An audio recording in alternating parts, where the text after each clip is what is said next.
this is What is Numerology, and it's a complete introduction to numerology.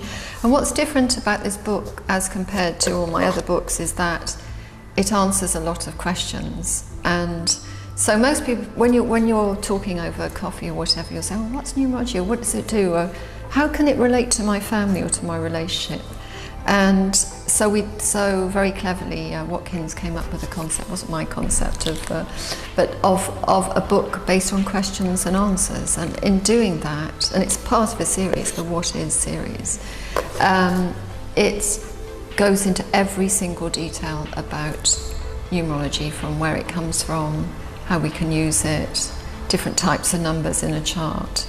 But it's like, the feel is like being with somebody, talking to somebody. Each culture has its own system of numerology, and there's this great discussion about lucky numbers or unlucky numbers, and really lucky numbers will be the ones that's in your chart and that you resonate with.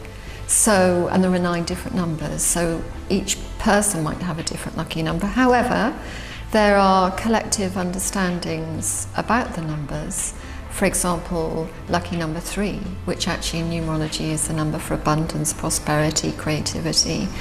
But in some countries the number 17 is very lucky, or it's the number 7 which is lucky.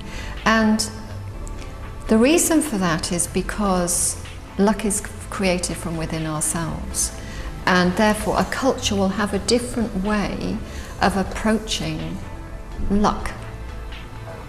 So that's the answer, really. We all make our own luck.